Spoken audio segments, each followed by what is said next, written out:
I was driving down the street and received a call that my babysitter had not arrived to pick up my child.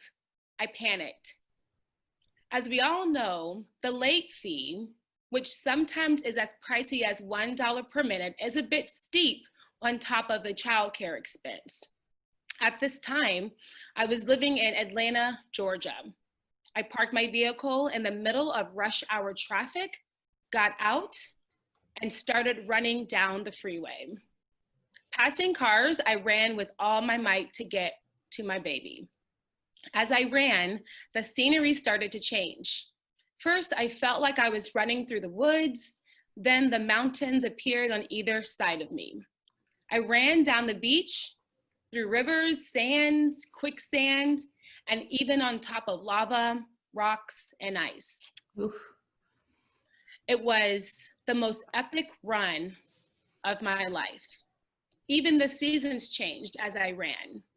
I felt the cool breeze of fall, the snow hitting my face in the winter. I ran through spring rain and the heat of the summer. Once I arrived at the daycare, I scooped up my child, hugged him, and cried a million tears, rocking and holding him close. Then I woke up.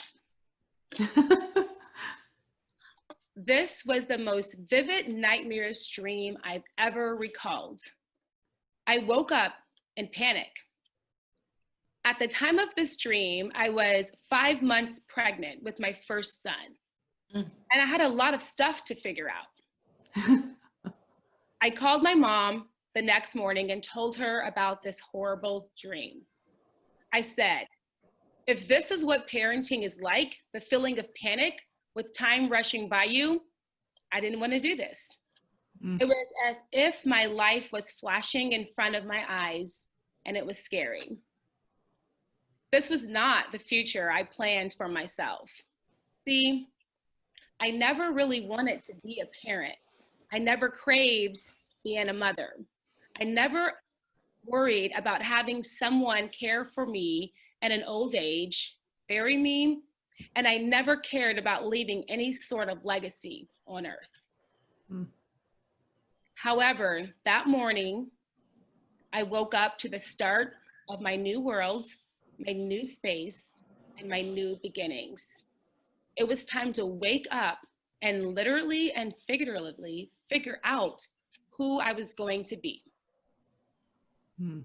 That dream was preparing me for the adult version of myself, Jacquelyn Renee Monroe, mother to be. But why? During my adolescent life, I had a lot of issues with food and how I felt about my outer appearance. From being bullied about the complexion of my skin to idolizing Jane Fonda, I never felt beautiful. During my teens, it only got worse. I was so painfully careful to keep myself looking a certain way. At my homecoming in 1998, I received a formal photo from the event, and I didn't recognize the girl in the picture. I actually handed the envelope back because I thought they gave me the wrong person's picture.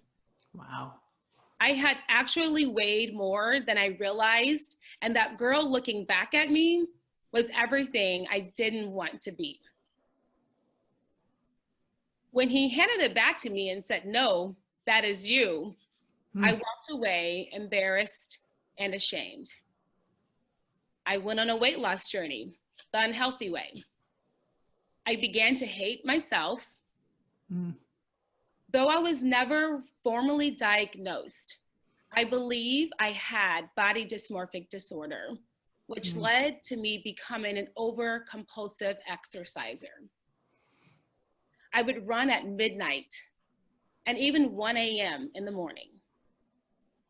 As I was running around the town, I started eating less food, which made me become physically weak. After healing from that failed attempt, I became a binge eater. Binge eating led to bulimia. Oh, man. And bulimia resulted in an even more severe condition called pica. I had a very unhealthy relationship with food and with my body. I even joined the military with these conditions because I hid it well. Well, I thought I did. I never admitted it, but my family started catching on. Fast forward to 2008, exactly 10 years of struggling with multiple eating disorders, I found out I was pregnant. Suddenly, I had no choice but to face my own illness or risk the life of my unborn son. By choosing him, I saved myself. When I said no to becoming a mom, God said yes times 3. And today, I am a successful single mother of 3. Thankfully, after all the physical damage I had done to my body, I had 3 easy and successful pregnancies.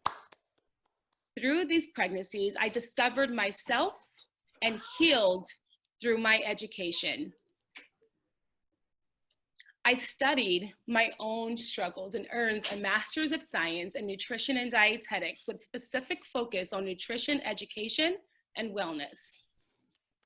If I had not had that dream and realized that I had to face my new reality, I don't know where I would be right now. I maintain a healthy weight. I teach group fitness, consult, personal train, and part-time faculty in the natural science department at Parkland College. My weaknesses and my deepest struggle has become my livelihood and the foundation for our household. I revel in teaching my sons about healthy living and positive choices. Now I know who I was really running to in that dream so many years ago. I was dreaming of Jacquelyn Renee Monroe. Yes, girl. Woo.